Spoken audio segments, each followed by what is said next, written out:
여러분, 오늘은 8월 둘째 주일입니다. 아침에 교회를 오는데 하늘을 올려다 봤습니다. 가끔 하늘을 올려다 보시기 바랍니다. 파란 하늘이더라고요. 얼마나 오랜만에 파란 하늘을 봤던지 너무 기분이 좋아서, 물론 군데군데 이렇게 구름이 아직도 많이 끼어 있지만 그 구름 사이로 파란 하늘이 보이더라고요. 오늘 예배 오신 우리 교우들에게 먹구름이 몰아가고 하나님께서 허락하신 파란 하늘, 찬란한 태양빛이 함께 하시기를, 그 태양빛 같은 은혜가 여러분 마음속에 함께 하기를 소망합니다. 우리가 기차를 타고 어디를 갈 때, 혹은 또 비행기를 타고 멀리 갈 때, 더군다나 이 밖이 캄캄하고 어두우면 답답할 때가 있어요. 도대체 어디를 가고 있는지, 내가 지금 어디쯤인지, 비행기 타면 그런 거 많이 느끼지 않습니까? 기차 타도 그런 걸 느끼는데, 근데 그럴 때 위치를 알려주는 게 유일한 게 안내 방송이잖아요. 열차 타면 종종 그러지 않습니까? 지금 우리 열차는 부산을 향해 가고 있습니다. 그런 거 들으면, 야, 그제서야 이제 얼마 남지 않았구나, 내가 지금 어딜 가고 있구나 느끼잖아요. 비행기는 화면에다가 표시를 해줍니다. 지금 어디 상공에 몇 피트 상공의 높이에서 날아가고 있다고 표시를 해주잖아요. 그걸 봐야 내가 지금 어디를 향해 가고 있다 느낄 수 있잖아요. 요즘 우리가 사는 세상을 보면서 뭘 느끼냐면, 도대체 어디로 가고 있는가, 도대체 지금 우리가 어디쯤 지나고 있는가, 너무 답답한 것 같아요.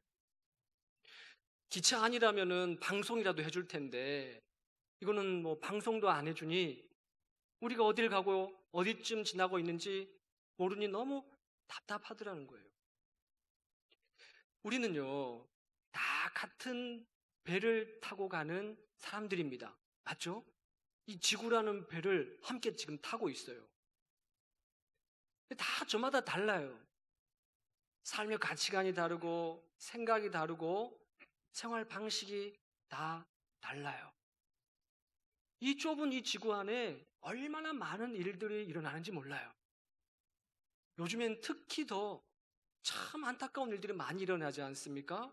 이 좁은 대한민국 땅덩어리, 이 좁은 땅덩어리 안에 어느 곳은 비가 막 쏟아져서 물난리를 겪는 곳이 있는가 하면, 또 어떤 곳은 폭염이 또 계속 지속되기도 하고, 호주는 눈이 와서 지금 엄청 눈이 쌓였다고 그런 소식이 있더라고요. 이 지구촌 곳곳에 너무 이런 이상한 일들이 많이 일어나니까 당장 내일이라도 엄청난 일이 벌어져도 뭐 새롭지 않을 만큼 그런 시대에 우리가 살고 있다는 것이에요. 우리 지금 다 같은 배를 타고 있는데 저마다 다 다른 사고방식을 가지고 이 배를 타고 있지만, 한 가지 우리가 잊어버리지 말아야 될 것이 있어요. 그건 뭐냐면, 우리가 지금 타고 있는 이 배가 위태위태하구나, 불안불안하구나, 내일이라도 암초에 걸려서 배가 자초해도 그게 이상하게 여겨지지 않을 만큼 지금 우리는 그런 시대를 살고 있는 거예요. 타이타닉호가 대서양에서 침몰할 당시에 아무도 그 배가 침몰할 것이라고는 상상조차 하지 못했어요.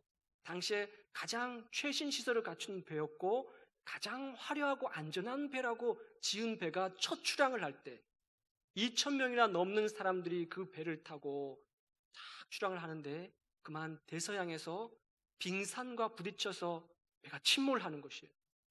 사람들이 아수라장이 되고 난리가 난 것이죠.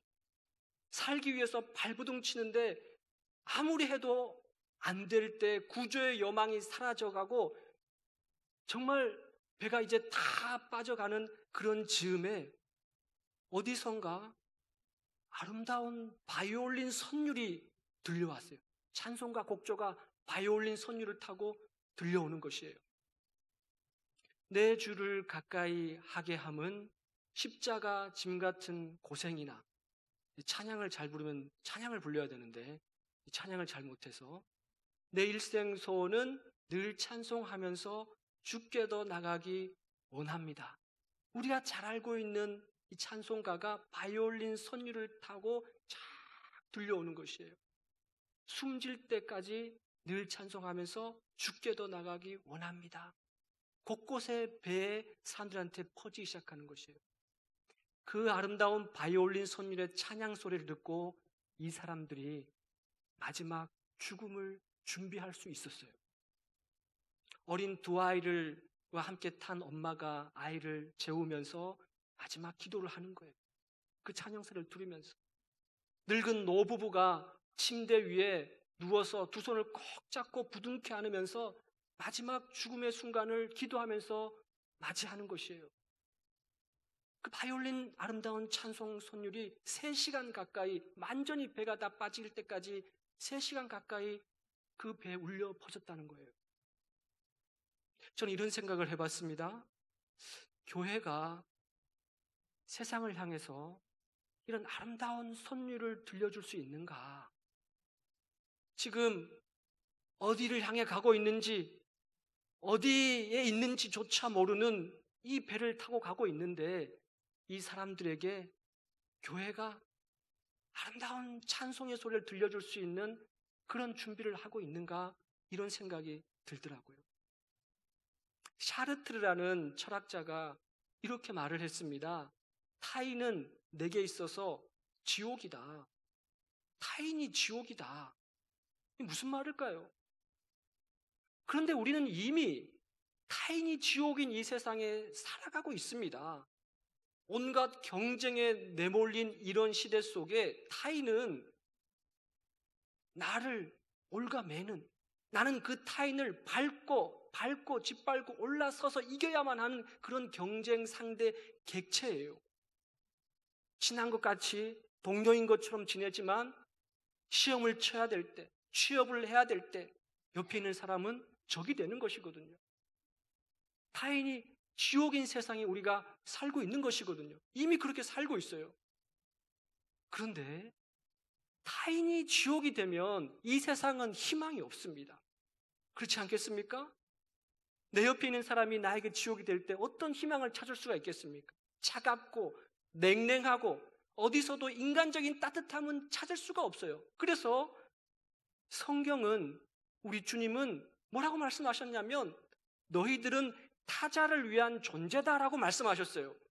세상은 타인은 지옥이다라고 말을 하지만 우리 주님은 우리들을 향해서 너희들은 타자를 위한 존재다라고 말씀하셨습니다.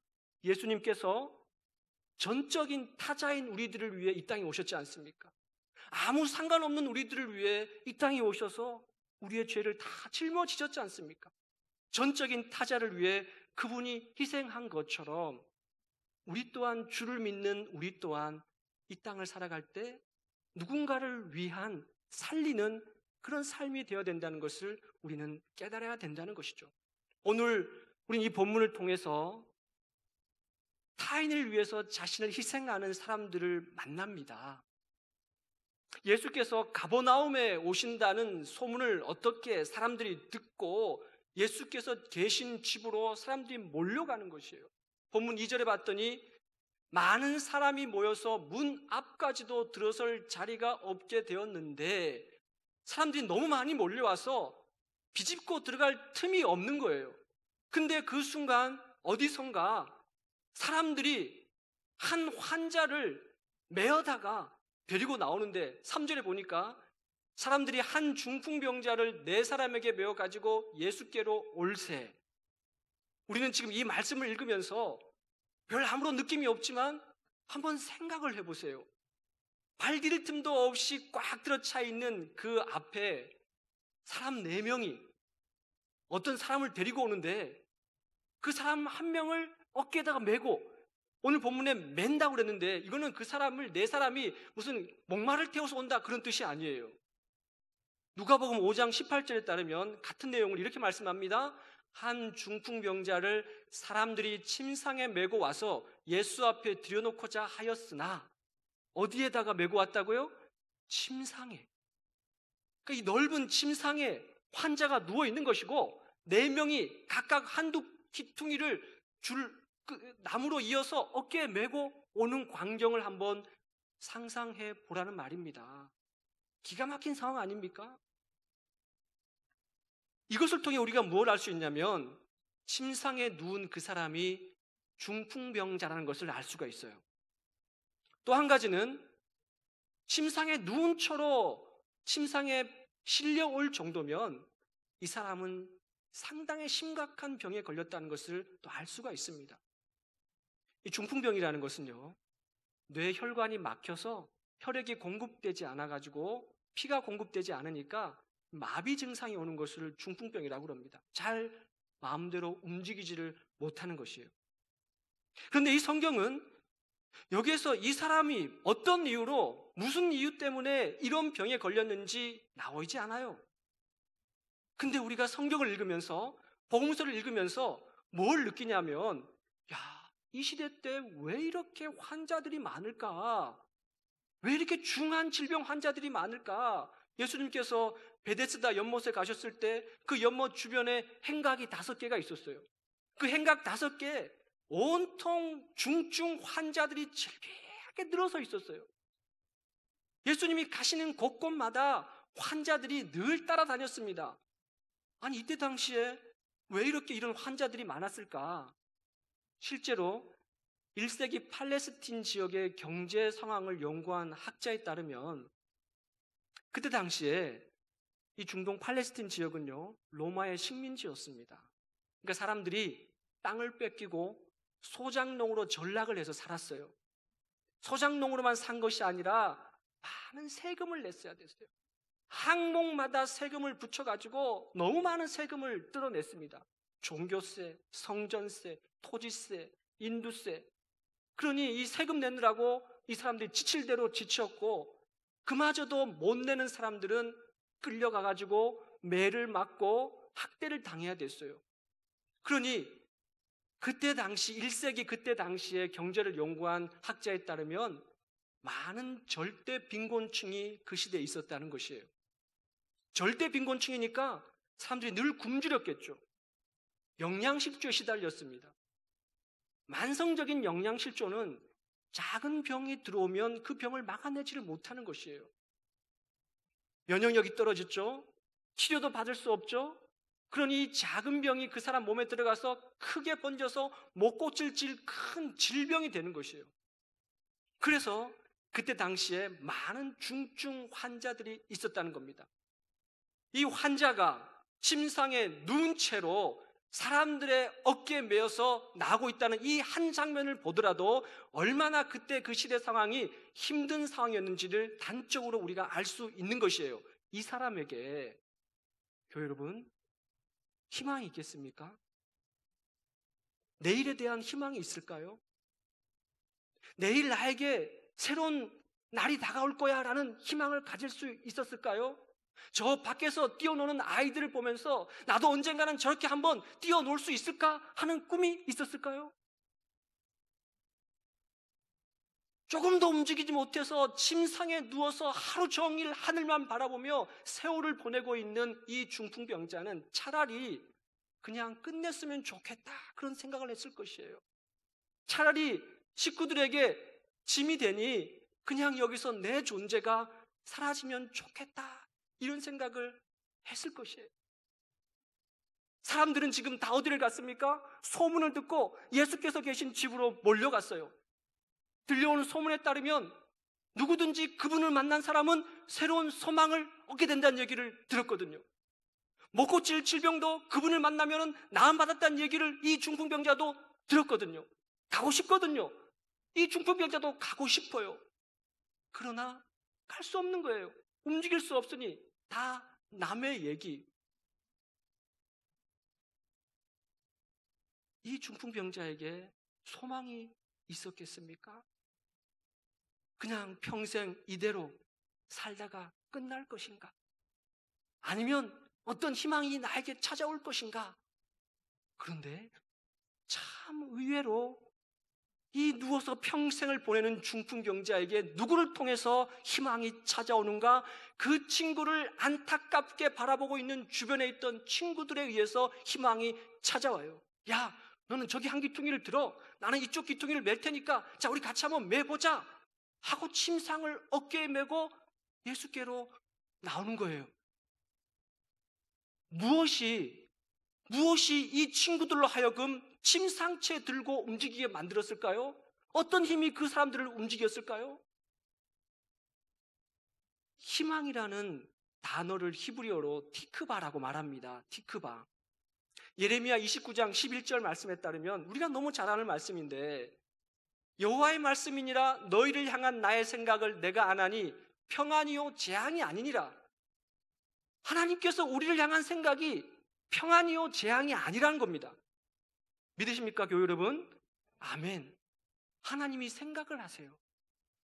하나님이 생각을 하면 그 생각이 얼마나 완벽한 생각이겠습니까? 그렇지 않습니까?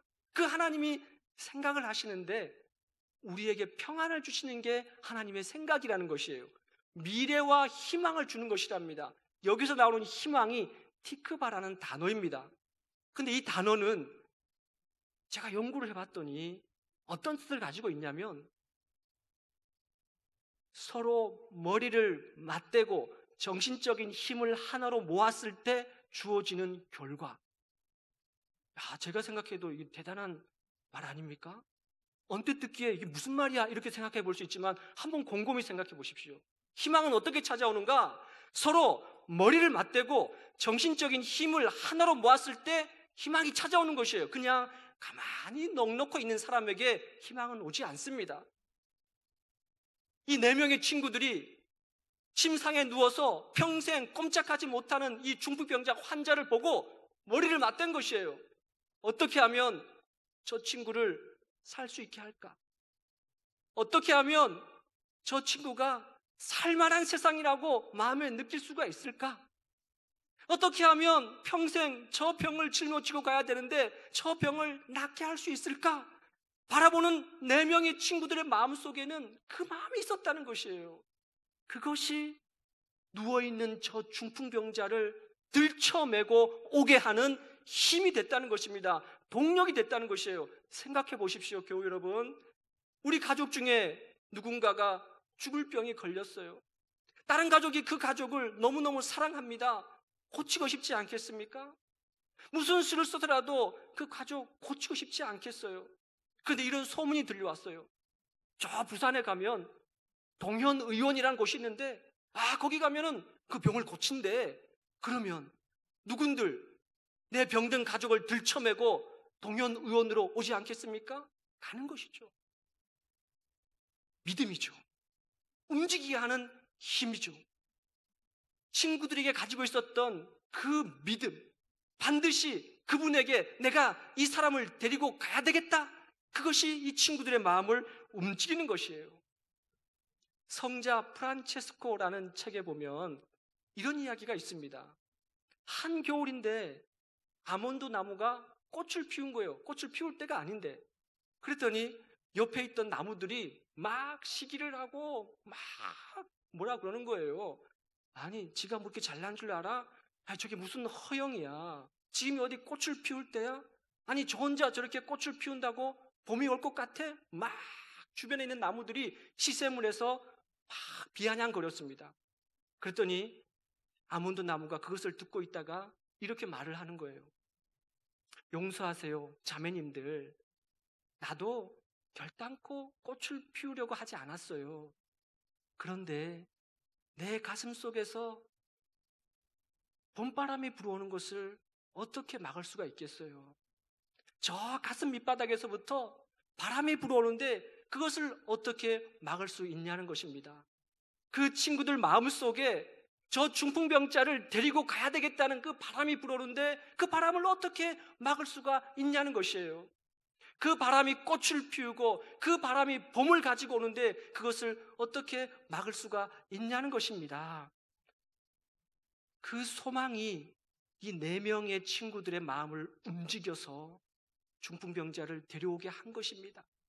사람들이 들어갈 수 없을 정도로 문 앞에 발 디딜 틈조차 없이 빽빽하게 들어서 있는 그 모습을 보고서도 포기하지 않는 거예요. 그 소망이 포기하지 않게 지붕으로 올라가게 합니다. 생각해 보세요. 침상체 들고 지붕으로 올라간다니 이게 무슨 말이 되겠습니까?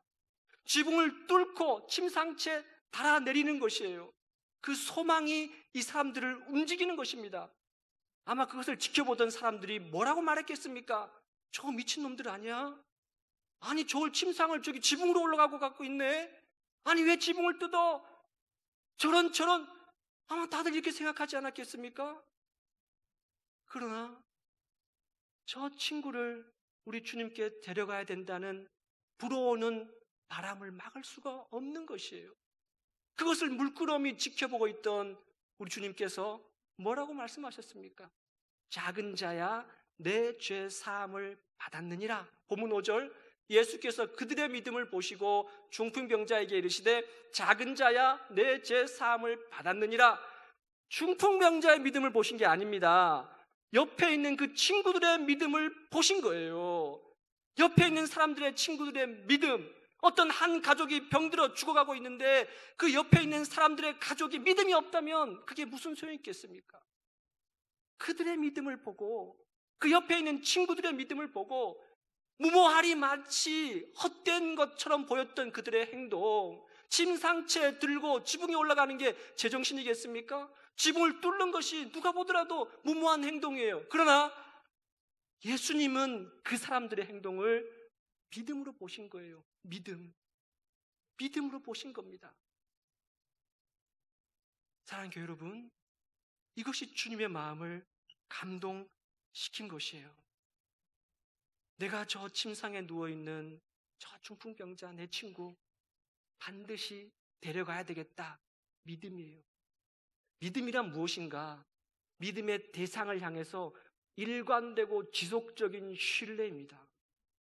환경에 따라서 바뀌는 것이 아니에요. 믿음이라는 것은 일관되고 지속적인 신뢰입니다. 이것이 모든 장애를 뚫게 만드는 것이에요. 이것이 움직이게 하는 힘이 된다는 것입니다. 이 친구들의 마음속에는 무엇이 있었는가? 내 병든 저 친구를 어떻게 해서든지 데리고 가야 되겠다. 확신에 찬 행동, 믿음이라는 것입니다. 그것이 움직였어요. 주님은 침상채 지붕에서 달아내려오는 그 중풍병자를 향해서 뭐라고 말씀했습니까? 작은 자야 내 죄 사함을 받았느니라.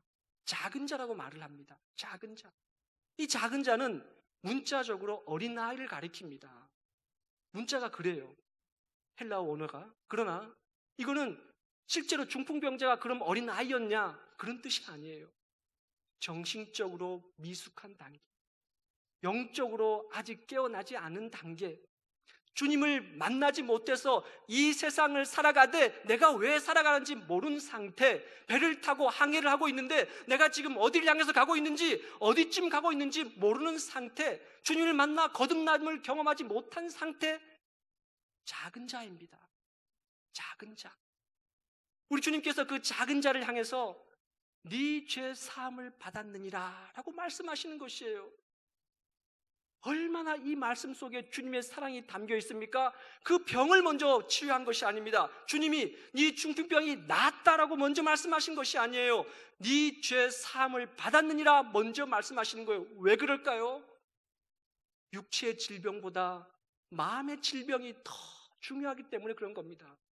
육체의 질병보다 마음의 질병을 고침받는 것이 더 중요하기 때문에 그래요. 우리 마음속에 있는 이 무거운 죄짐을 지고 하나님께 갈 수 없기 때문에 그것을 씻김 받아야 된다는 것이에요. 그렇게 주님 앞에 서야 된다는 것이기 때문에 죄 사함을 먼저 선포하는 것입니다. 이게 중요한 것이에요. 그래서 저는 중한 질병을 가지고 있는 환우들을 위해서 기도할 때 먼저 그가 가지고 있는 지난날의 모든 죄를 우리 주님 다 씻어주십시오 하고 기도합니다. 그 기도를 먼저 해요. 왜? 주님 앞에 설 날이 얼마 남지 않았는데 육신의 질병은 못 고치면 주님 앞에 가면 됩니다. 그러나 마음속에 있는 이 무거운 죄짐을 가지고 주님 앞에는 설 수 없거든요. 그래서 신방을 가더라도 꼭 함께 기도합니다. 입을 열어서 같이 기도하게 해요. 주님 앞에 지나온 모든 날의 허물과 죄를 고백하게 만들고 그 죄사함의 은혜가 얼마나 큰지를 그분에게 경험케 하도록 합니다. 그것을 경험해야만 거듭나기 때문에 그런 것이에요. 그 무한하신 우리 주님의 은혜와 은총과 죄사함의 은혜를 체험해야만이 자유로울 수 있기 때문에 그런 기도를 꼭 같이 하게 해요. 이것을 지켜보고 있던 서기관이 뭐라고 수군거립니까? 본문 7절에 봤더니 오직 하나님 한 분 외에는 누가 능히 죄를 사하겠느냐? 죄 사함을 선포할 수 있는 것은 하나님밖에 없는데 지금 앞에 있는 예수라는 분이 죄 사함을 선포하니까 그것을 받아들일 수 없는 것이에요. 이해할 수 없는 것입니다. 그래서 예수께서 그 마음 중심을 아시고 본문 10절에 이렇게 말씀합니다. 그러나 인자가 땅에서 죄를 사하는 권세가 있는 줄을 너희로 알게 하려 하노라. 인자가 땅에서 죄를 사하는 권세가 있는 줄을 너희로 알게 하기 위해서 주님이 오셨다는 겁니다. 사랑하는 교회 여러분, 우리 주님이 이 땅에 왜 오셨습니까? 이 세상 무거운 죄짐을 지고 가는 그 사람들에게 그 모든 죄짐 다 주님께 내려놓으라고 우리 주님 오신 거예요. 지난날 과거에 지은 숱한 허물과 죄, 그것 가지고 하나님께 갈 수 없기 때문에 살아있을 때, 죽으면 소용이 없습니다. 살아있을 때 목숨이 끊어지기 전에 그 모든 죄 주님 앞에 탕감받고 영원히 자유함 받고 새로 거듭나서 영원히 건강한 자가 되어서 주님 만나게 하라고 우리 주님이 이 땅에 오신 줄로 믿습니다. 그것이 주님의 십자가의 은총이에요. 그러므로 사랑하는 교회 여러분, 주님을 만나지 못한 자들은 다 작은 자입니다. 이 엄청난 배를 모든 사람들이 다 지금 같이 타고 가고 있는데 어디를 향해 가고 있는지 어디쯤 가고 있는지 모르는 그 모든 사람들은 다 작은 자예요. 그 작은 자에게 우리 주님을 만나게 해서 죄 사함의 은혜를 입어서 자유로운 영혼으로 살 수 있는 거듭남의 은총을 경험케 해야 된다는 것입니다.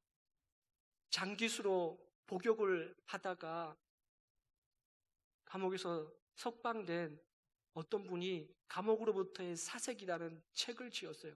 오랜 세월 감옥에 복역하면서 감옥에 복역하는 이 복역수들이 제일 견디기 힘든 계절이 겨울이라고 합니다. 겨울.